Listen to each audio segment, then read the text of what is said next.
Hello guys! So, si Kuya Gizmo at ito ang aking channel. Today, mag-quick unboxing tayo nitong Spark 8C by Tecno. Check natin ano yung nasa loob ng box, aesthetics. Tara, unbox na natin.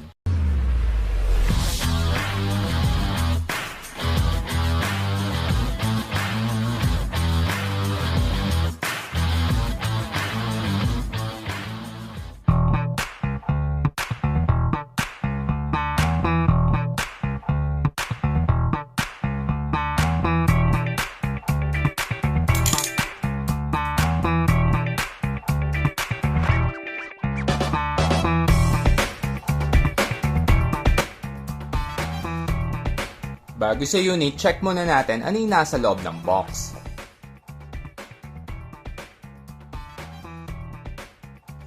Sa loob ng box, itong warranty card.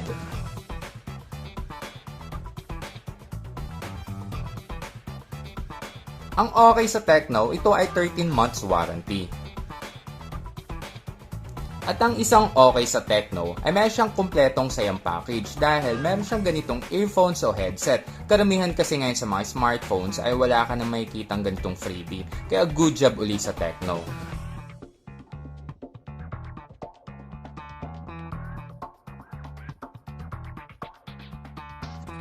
At itong sync cable o charging cable, ang cons nito, ito ay micro USB lang.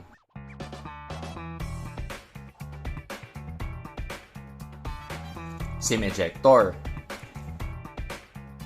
At itong head charger. Syempre guys, yung mga ganitong entry level, kadalasan talaga ito ay 10 watts lang. Medyo maliit siya guys. At itong freebie na jelly case.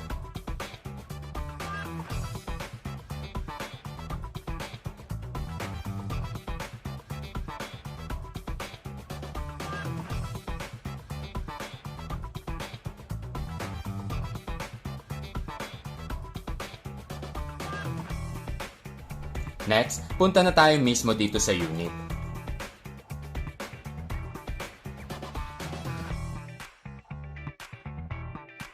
Itong na-unbox natin, ito yung color na turquoise cyan. Available din to sa magnet black, purple at yung diamond gray.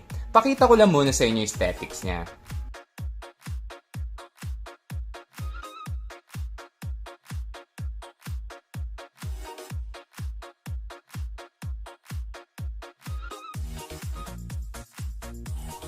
Ang isa agad sa nagustuhan ko sa back panel niya ay yung matte finish na design. Ako kasi mas bet ko talaga yung ganito dahil hindi to prone sa mga gasgas at kung anong mga smudge. Next, boot on muna natin.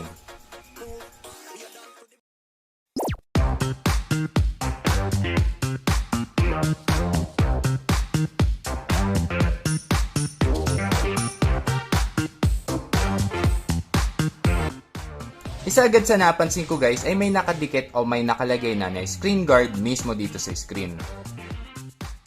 Next, punta na tayo sa specs. Ang Tecno Spark 8C ay may siyang 6.6 inches na HD Plus na IPS display. Mura lang ang unit pero meron siyang 90Hz na refresh rate. Ang isang feature nitong Spark 8C ay yung memory fusion. Ang claim nito ay makakapag-start up ka ng app ng mas mabilis kesa sa non-fusion na memory. Para may idea lang kayo guys, ito ay similar sa extended RAM ng Vivo. Ang selfie camera naman nito ay 8 megapixel. Itong na-unbox natin, ito yung 464 na variant ng SRP nun ay 5999. Ang chipset na nandito ay yung Unisoc T606, hindi ito guys si Terminator.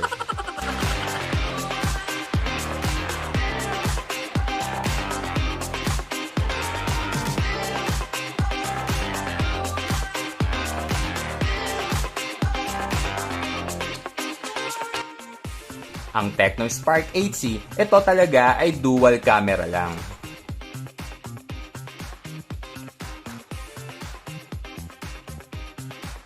Ang main shooter nito ay 13 megapixel na meron siyang AI lens para sa secondary camera. Nandito naman ang LED flash at nasa back panel din niya ang fingerprint scanner. Dagdag details ko lang. Sa right side niya, yung volume rocker at power button. Across the screen ay nag-iisa lang siya dito na SIM tray. Check natin kung anong klaseng tray to. Good news sa mga dual SIM talaga dahil ito ay triple card slot. Sa hindi pa nakakaalam, pwede kang maglagay ng dalawang SIM at isa pang memory card. Sa ilalim naman yung speaker grill, charging port, primary mic at itong 3.5 jack. Sa taas, wala siyang nakalagay. Next, itest naman natin yung 13 megapixel.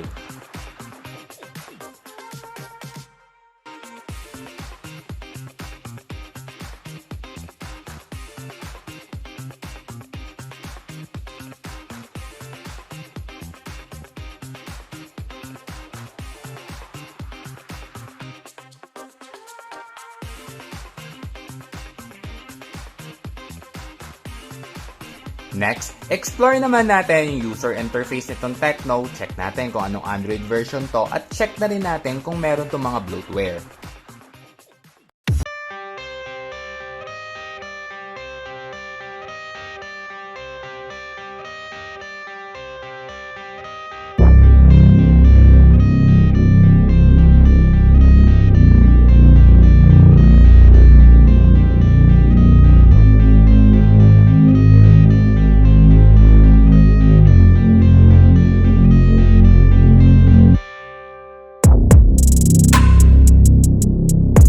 Balik ako. Ito napansin ko, meron siyang mga bloatware, may iba pwede mong uninstall at may iba na hindi talaga pwede.